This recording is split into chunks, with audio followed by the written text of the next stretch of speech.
Assalamualaikum warahmatullahi wabarakatuh. Kembali lagi di channel Tony Aling-Ling. Salam Indonesia damai. Kita damai. Gak rewel-rewel, gak rewel-rewel, gak rewel-rewel. Kudu guyu ya. Oke. Ya. Pada video kali ini saya membuat konten ya, cerita horor. Jadi cerita horor ini benar-benar kita alami waktu kita ngekos dulu. Ya. Oke, kenapa saya membuat konten cerita horor? Karena udah hampir sebulan ini saya mulai suka nih ya nonton cerita horor ya kan. Dan di situ saya mulai tertarik. Kenapa saya gak nyoba buat konten buat cerita-cerita horor juga? Karena dari dulu saya ini penakut ya kan. Tapi kalau ada orang cerita horor, wah sangat asik sekali gitu kan. Nah, saya perkenalkan dulu ya. Ini adalah namanya Mas Santos, teman di kosan saya dulu ya. Jadi pertama saya ngerantau ke Malang ini sama orang ini setelah berapa tahun Mas gak ketemu ya, dari 2 tahun lah, 2 tahun gak ketemu atau 3 tahun lah ya. Karena saya ngekos itu 2011, kalau Mas Santos ini mulai 2019. Dan ini pendatang baru setelah saya, Mas Dayat namanya. 2009 kok 2019, ini awalnya 2009. Ini Mas Dayat pendatang baru, jadi setelah saya ya, ini mahasiswa. Oke, sebelum itu sekian dulu ya perkenalannya, lalu kita mulai ke mode horor on. Wah. Oke, ini kalau dengerin cerita horor enak ambil sarungan gitu ya.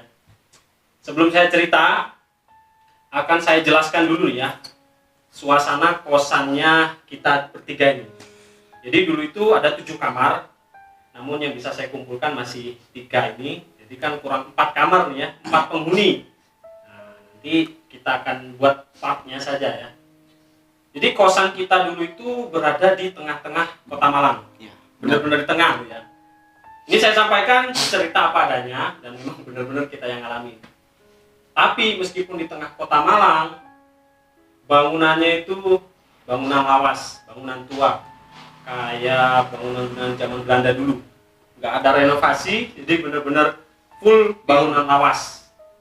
Nah, kebetulan kamar kos kita itu ada di lantai 2. Nah, jadi kita masuk di bawah ini rumah pak kosnya, lalu ada garasi, lalu habis garasi kita jalan di dapur sama ada beberapa kamar mandi ya, 3 di sana di bawah itu, lalu di atas juga ada kamar mandi.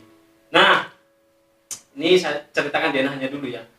Pertama kita naik tangga, ada kamar Mas Dayat ini. Ya, nah, kamar Mas Dayat ya.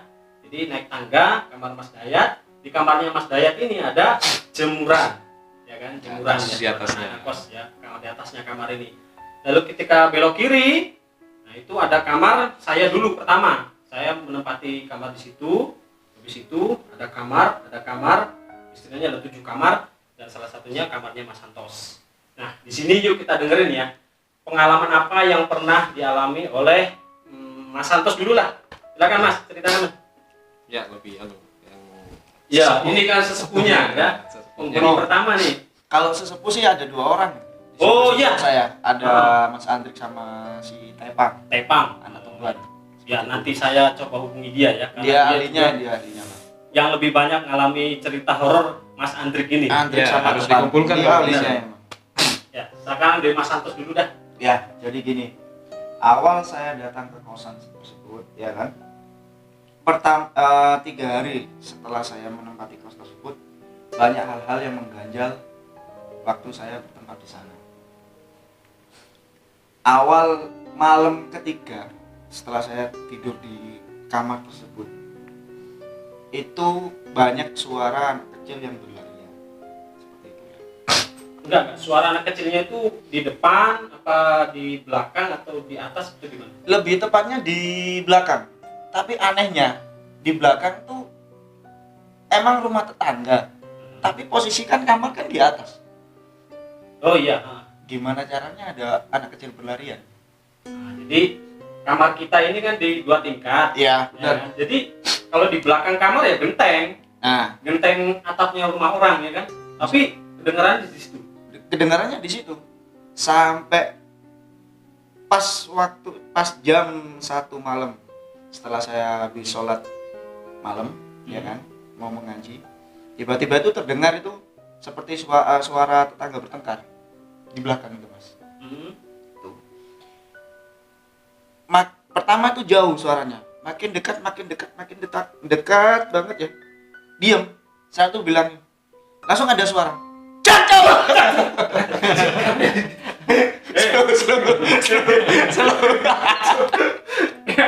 Enggak, benar, serius. Dari situlah aku kaget. Enggak, Keren. itu ceritanya beneran kok, Kak? Iya, beneran, serius. Beneran ada yang Beneran. Sampai aku kaget. Ih, sampai segitunya. Bener-bener kaget, aku langsung tidur aku. Langsung kerukuk selimut, bantal, di situlah. Aku habis ikut cerita. Habis cerita sampai mau sholat subuh. Aku nggak bisa tidur. Setelah sholat subuh aku tidur.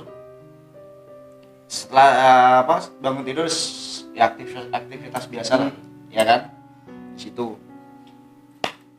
Terus yang cerita kedua ini yang aku alami itu sama Tepang sama Mas Andrik.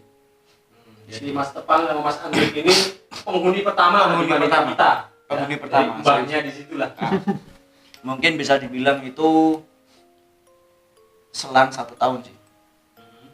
Dia di sana, terus aku datang seperti itu. Nah, cerita kedua itu pas waktu saya itu sudah menempati kos-kosan itu di bulan, ya bisa dibilang sih 1 tahunan ya. 1 tahun setelah menempati kos di sana. Nah, di sana itu kan sudah akrab sama Mas Andrik sama Tepang, di mana karakter mereka berdua tuh emang benar-benar horor banget sih. Kalau aku bilang sih ya tahulah untuk masalah gaib seperti itu. Suka dunia itu ya. Suka dunia seperti itu. Nah, selang cerita sempat saya bercengkrama dengan beliau, mereka berdua, ya kan. Pada akhirnya saya diajak sama si Tepang. Ini bahasa orang Jawa bilang, "Ayo tos, lek pingin ro awakmu." Secara saya emang penakut tapi penasaran banget. Akhirnya diajaklah di lantai 3. Lantai 3 itu pas ya persis atas kamarnya Mas Dayat itu. Ini jemuran di situ. Di situ. Nah, diajaklah. Ya wis nongkrong-nongkrong biasa sebenarnya. Bukan mediasi. Bukan kok mediasi sih, meditasi, bukan seperti itu. Nongkrong, ngopi, rokokan. Tidak selang lama kemudian itu banyak angin kencang. Setelah angin kencang dapat 10 menit itu ada suara yang seperti itu. Serius, saya tuh mau melarikan diri, udah nggak kuat saya melarikan diri aku, udah merinding semua seperti itu ya. Nah, pada saat itu memang benar-benar kejadian banget ya. Yang namanya Mas Andrik itu hampir bisa dibilang itu kayak orang Jawa bilang itu kesurupan, hampir seperti itu. Emang kalau Mas Andrik sendiri basicnya emang dia kan dari kecil dia di kampung halamannya di Pandaan, dia kan ikut seperti kalau istilahnya bantengan. Nah, di situ dia bisa mengendalikan diri, cuman pas waktu di situ nggak bisa mengendalikan dirinya. Pas kesurupan itu ya. Nah, pas kebetulan kan ada si Tepang. Emang kalau si Tepang sih emang dari basicnya sendiri emang dia kalau dibilang orang pintar bukan orang pintar, kalau dibilang dukun bukan dukun, ya kan. Cuman dia itu ada kelebihan lah. Kelebihan sama di anaknya tersebut gitu loh. Nah, pas waktu Mas Andrik sudah menggereng mengaum banget tuh. Itu. Padahal di sana kita nggak meditasi ataupun apa, kita cuma ngopi biasa. Itu jam 12:30 malam, saya ingat. Di situ. Lah kok jujur aku lari terbirit-birit karena apa? Pas Mas Andrik sendiri melek seperti ini, itu matanya itu putih Putih semua. sumpah putih. lari masuk kamar, cepet, nggak kuat aku. Nah setelah itu aku nggak tahu kejadian di mana, di selanjutnya di sana aku nggak tahu, karena mereka berdua selang 1 jam mereka ya duduk terbiasa di depan kamarku mas, gitu loh. Nah setelah duduk depan kamar aku dibangunin, biasa gitaran malam itu, gitaran ngobrol seperti itu.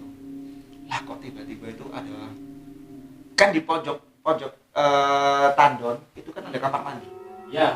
di situ. Sekarang nggak ada orang keluar, anak kos-kosan keluar kamar mandi, dan nggak ada, dalam arti entah itu anaknya Pak Kos atau kenapa, kamar mandi nggak ada. Pas emang kebetulan itu masih ada lampu satu di atas. Kenapa kok ada orang yang siram-siram di sana? Itu anehnya. Lah setelah itu masuklah kita ke kamarku. Ya ngopi lagi biasa kayak gini. Ngopi. Ngobrol-ngobrol. Nah bilang, si Andrik bilang, "Jancuk kon. Aja mrene ae." Bilang gitu. Aku kaget. Gitu. Apa Mas? Wis menengo. Nengah lawang kon omonge. Aku langsung nggak berani menoleh gitu. Yang tepang sudah ambil rokok, bilang, "Bah, rokok, kopi bah." Cuman gitu doang. Ya, aku nggak tahu sih. Mana nggak lihat? Nggak lihat. Aku nggak tahu sih, karena aku merasa ya aku sudah kenal lama 1 tahun di situ, dan aku tahu karakter mereka berdua ya. Mungkin ada kelebihan di situ deh teman-teman ya kan. Setelah itu nggak lama kemudian angin kencang. Setelah angin kencang, lampu depan tuh mati, meledos. Mati itu apa meledos? Apa? Seperti itu loh. Gleb gitu. Langsung meledos. Dan anehnya tuh asapnya tuh gini. Bentuk ya kayak angin pusaran itu asapnya. Langsung tak tutup kamar itu mas. Serius. Di situlah itu kejadian yang kedua yang aku alami. Aku benar-benar takut banget, dan itu rencana emang aku mau pindah kos karena emang mereka berdua udah akrab sama aku, oke lah ya kan, aku menetapkan di situ aja, nggak apa-apa gitu. Lah di kejadian ketiga ini benar-benar apa ya, yang aku bilang benar-benar angker banget, dan itu kejadian tersebut emang yang pernah terjadi di kamarku, itu kejadian lagi di kamarnya Mas Andri. Ya maklum lah, anak muda ya kan, malam minum bir, ya kan, ngerokok sambil bercanda bergurau. Tiba-tiba itu ada yang bilang, cok rame aja. Nah, gitu. Malam-malam ya? Jam berapa? Jam Jam 12? setengah 12. Oh, setengah 12. Pada dasarnya di situ aku biasa lah namanya, apa ya, udah tau lah ya kan, banyak hal yang seperti itu gitu loh. Dan aku lari masuk ke kamar Mas Andrik, dimana memang benar Mas Andrik juga kan ngantuk atau kenapa ya, berdua sama Mas Andrik. Pintu aku tutup ya kan, lampu aku matiin. Posisi kan emang kelihatan ya, apa ya, seperti ada selah kecil di pintu bawah pintu kan gitu.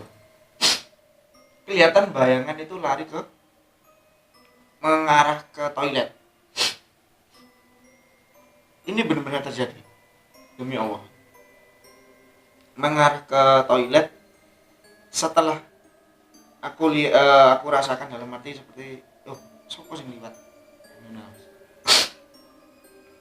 Keran tandon itu kan ada tandon kan, keran tandon itu hidup. Setelah hidup mati. Tak lihat lagi, nggak kembali lagi orang gitu loh. Dan anehnya sendiri, kamarnya Andrik itu kan pojok awal itu, di pojok dekat toilet, dekat kamar mandi. Atas sendiri, belakang emang rumah, tapi rumahnya kan di bawah. Kok bisa ada orang yang ya dalam hati seperti orang bertengkar. Sama kejadiannya sama yang pernah aku alami dulu itu. dengan suara yang agak jauh, ya kan? Tiba-tiba dekat tanpa masih belum dipisui. Ternyata digedor tembok Tembok. 3 kali. Padahal itu kan di luar tembok itu. Luar tembok udah nggak ada apa-apa. 3 kali. Benteng. Aku bilang, "Jancuk kon." Gitu loh. Lah kok selang berapa menit ya itu? Nggak lama kok itu. Serius nggak lama. Pisu ya. Serius. Dibalas juga, cowok juga. Jancuk aja deh. Loh. Wah, itu benar-benar takut banget aku. Serius takut banget. Setelah kejadian itu, selang 1 mingguan lah, selang 1 mingguan. Kakiku ini di gini loh. Ada seorang cewek, kakiku digini loh. Cewek Pijat. Bentar. itu cewek beneran balik. Enggak, bener. Pas tidur. Pas tidur itu. Pas tidur terus Selang 1 minggu. 1 minggu atau 2 minggu lah gitu loh. Aku lupa. Aku posisi tidur, aku sendiri. Tepang itu pulang ke Tuban. Andrik itu juga pulang ke Pandaan. Di situ ada 2 orang sih, Mas Rida sama aku. Yang lainnya pulang. Aku tidur, kaki itu dipijit-pijit gitu loh. Dan aku merasa itu ada yang mijet loh. Dan aku kayak mau melek gitu berat. Dan sempat melek ya sedikit lah. Itu ada seseorang cewek ya kan, rambutnya panjang, pijitin kaki.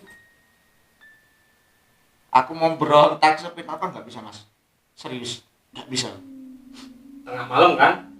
Itu tengah malam pas mau, aku ingat itu pas aku lari terbirit-birit. Itu selang 1 jam lah baru adzan subuh. Hampir jam 3 seperti itu. Nah, habis gitu ya kan, aku mau berontak nggak bisa, aku mau menjerit nggak bisa. Lah kok tanganku digini no, sama anak kecil. Sampai nggak takut, sampai bener-bener kasur yang aku tempati tidur basah karena apa? Air kencingku. Serius. Tampang preman pol ya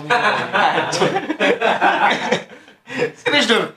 Jadi kasurku bener-bener basah karena air kencingku. Ngompol aku karena ketakutanku. Setelah aku memberanikan diri baca surat-surat pendek, langsung itu berdiri buka pintu lagi aku sampai adzan subuh aku langsung nunggu ya, aku mau sholat subuh aku pakai boxer. Kan lucu kalau sholat subuh pakai boxer. mau balik ke kamar gak berani. Nah, disitulah akhirnya aku kan diem di bawah rumah di luar, guys. Nah, ini satu lagi itu yang dialami sama Sul. Oh iya. Posisi itu posisi itu emang kalian udah ada di situ. Sudah ada, mungkin karena tidur ya. Posisi aku masih kerja malam itu. Ya maklum, emang basicku kan kerja di kafe lah dulu. Cerita lama ya kan. Kerja di kafe, tampang ya cakep seperti inilah. Tampang cakep, cool, preman seperti ini, tapi penakut sama setan.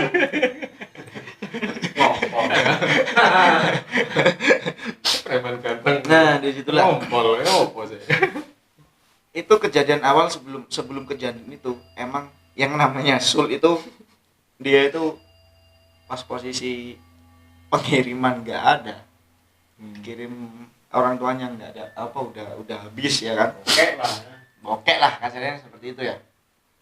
Dia bilang ke Tepang, ayo ngeliat okel, bilang seperti itu dengan bahasa Madura gitu. Terus aku bilang, Sul, awakmu lah ngeliat okel, lah kan kok dikeloni ya apa? Bercanda, aku bercanda bilang seperti itu gitu. Dia menjawab, ala mas tak keloni dewe. Oh iya, aku ngono lho. Aku bilang kayak gitu. Nah, setelah itu Tepang datang. Itu habis Mas Andre, oh ya, Tepang datang habis jemput Mas Andre kerja. Memang posisi Tepang itu lagi kuliah. Dia di sana ya kan, memang anak kuliah. Tapi tampang-tampang anak pantangan Kuliah gak mari-mari. Nah, dibilang itu anak pang ya. Tapi namanya panggilannya Tepang. Ya kan? Preman tapi itu hatinya hati melu. Seperti itu. Ya tahu sendirilah Tepang seperti apa, ya kan? Tuh. Datanglah dia. Datang, aku bilang, "Pang, kilo ngejak mulai toket." Tak gitu. No, ya kan. Terus kata Tepang, "Oh anu grandong ah." Ya wis wae jam 12. Dia bilang kayak gitu. Wis. Setelah itu kita sambil ngopi, ngerokok, bercanda lah sambil nunggu jam 12.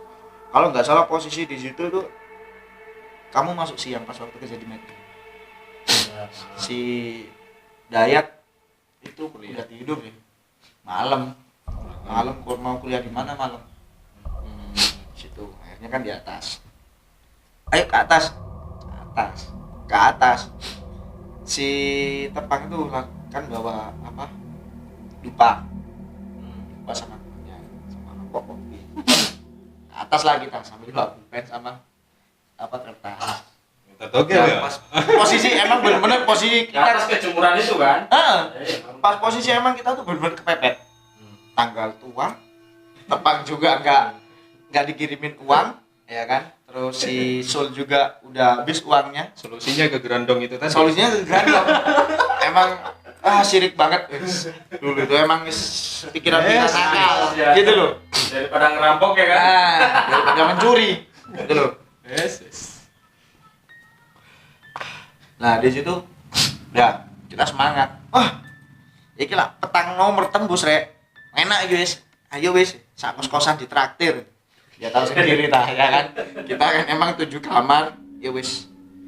Apa ya bisa dibilang itu keluarga kecil tapi yang keluarga gendeng. Ya kan. Tuh. Oke. Yang dibuat korban itu Sul untuk meditasi. Sul. Meditasi. Nah, di situ di belakangnya tuh ada Tepang. Ya kan? Ada Tepang. Nah, setelah itu udah buat ada lilin juga sebenarnya di situ. Ada lilinnya juga. Itu dulu. Jadi togel pengepet ya. Iya. Sudah meditasi, setelah itu selesai, udah diam. Duduk pojokan semua sambil ngopi. Diam. Sambil terdengar banyak banget terdengar dari orang nangis di bawah. Cewek, ya kan? Setelah itu anak kecil sambil gegek-gegek ngono wis, guyu karo-karoan ngono wis anu dul. Kecil. Sisul aku kira ini orang pemberani. Sisul itu. Ternyata aku penakut. Ya lebih parah dia daripada aku. Gitu loh, ya kan? Nah, setelah itu udah kejadian seperti itu, setelah buat cari nomor togel kan gitu. Bau itu loh, bau apa sih ini? Sing pohon bakar, pohon dibakar. Kata orang Jawa itu kan katanya kan kalau bau seperti itu kan seperti genderuwo kan gitu lah. Datang ya kan. Kita benar-benar bercanda. Bisul bilang, dia bilang bahasa Madura. Ya kan? Kita emang kalau aku sendiri tahu bahasa Madura gitu loh. Cuman aku mau ngomong Madura masih ya guys. Beletot lah gitu. Ngomong bahasa Madura, ya aku bilang, "Ya Sul, genderuwone kok ngeloni awakmu." Aku bercanda seperti itu. Nanggap lagi dia bercanda. Lah genderuwe ayu gak apa-apa Mas. Lah enggak gitu. Oke. Sing yang antri sama si Tepang senyum. Sul, kalau lak kedadian ojo sampai melayu yo. Gitu. Katanya Sul wis gak masuk, kakaknya melayu penting aku lihat duit. Emang benar-benar di situ apa? Ada pulpen, ada kertas. Emang benar-benar di situ ada nomornya. Serius benar-benar muncul nomornya muncul. Pas jam setengah dua muncul nomor. Cak, ento entuk nomor cak. Jene Sul kok ngono. Cak entuk nomor cak. Tuku nih Sul, gak apa-apa Sul lah bilang gitu. Wis, iuran 5 ribuan. Yo aku tuku 5.000 wis. Karena lagi poket semua ya. Berharap ya dengan meditasi seperti itu berharap dapat uang gitu loh. Karena kena togel kan gitu loh. Nah itu Sul beli, nggak tahu beli di mana, ya kan? Setelah beli selang besoknya besoknya ternyata nggak dapat nomor togel, meleset 2 angka di situ. Wah, kayak kalau dibilang sih emang bener-bener miris ya, miris dalam arti udah puasa, aku sih yakin puasa ini. Posisi aku emang pas itu libur kerja, ya kan. Meski itu, karena lihat teman-teman itu ya, aku mengharapkan ada titipan lah pas aku kerja waktu di kafe ya kan. Kerja lah aku, gitu loh. Besoknya kerja. Di sini Tepang tuh udah WA aku. Tos, iso izin mulai enggak? Gitu. Kenapa Pang? Kok perasaanku gak enak. Tepang bilang kayak gitu. Gak lama gue Mas Andrik bilang, "Leh, izin mulai leh. Perasaanku gak enak leh." Dia ngomong ngono. Nah aku bilang, "Wis lah gak usah ngedeni aku ngene kerja ngene." Ya wis dungakno lah aku untuk duit, kok tak tip-tipan. Nah, gitu tuh aku. Lah pada saat itu lah ternyata ada kejadian di kos-kosan. Kejadian tersebut ada di Sul. Yang aku udah bilang hati-hati kok dikeloni, ya kan? Bener-bener dikeloni banget sama pocong. Dia itu di kamarmu dulu pojok itu. Keloni pocong di situ. Sulis dia sudah gitu toh, ya kan? Setelah keloni pocong, kaki ini digosok-gosokin sama anak kecil juga. Terus tangannya digigit-gigit no. Udah nggak bisa berontak dia tuh. Nah, pas waktu itu juga langsung dia bisa beranjak, bisa berontak, lari tapi dia tuh bingung, gitu loh, bingung mau kemana. Gedor kamarnya Mas Andrik, nggak dibuka-buka. Gedor kamarku, pas posisi di situ ada istriku, gitu loh, nggak dibuka sama istriku, gitu loh. Nah setelah itu gedor kamarnya Tepang, nggak dibuka-buka karena udah tidur semua, gitu loh. Lari terberit-berit, terus dia itu nyamperin temennya yang bukan temen sih, ada ibu-ibu yang udah seperti katanya sih orang tuanya sendiri ya, jualan rokok, kios rokok, tidur di sana. Yang kamar di bawah itu ya. Iya, tidur di sana. Tadi tidur di kios rokok tersebut sampai pagi. Dia siangnya dia cerita waktu aku kan pagi kan aku pulang ya kan, aku ajak makan, ayo makan yuk, aku ada rezeki, hasil rezeki, aku makan bareng ya kan. Terus makan bareng, dia tuh cerita, aku Cak, manggung Cak, dikeloni Cak, sopo sing ngeloni kon gini aku, pocong Cak. Serius sumpah, itu emang bener, itu apa ya, kejadian serem, tapi karena anaknya konyol seperti itu, jadi yo nggak takut, tapi malah kita ketawa gitu loh. Di situ sih. Itu kejadian yang terakhir yang aku alami, pas itu yang terakhir dalam arti kita nggak mau melakukan hal-hal yang dilarang dengan agama. Emang itu kemarin kita benar-benar kilaf karena nggak ada uang seperti itu. Dan disitulah kita ada hikmahnya di situ. Tapi tetap untuk sering banget masih kejadian yang pernah aku alami itu masih.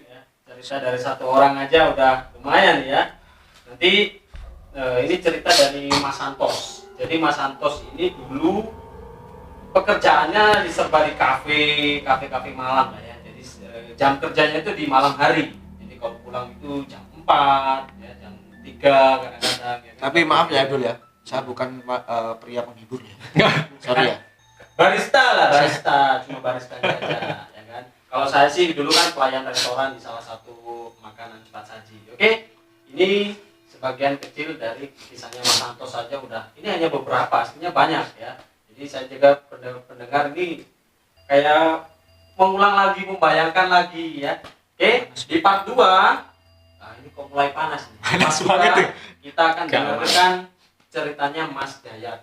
penghuni kamar pas di bawah jemuran angker itu. Waduh ini. Oke, simak terus part 2-nya ya. Terima kasih. Stay tune.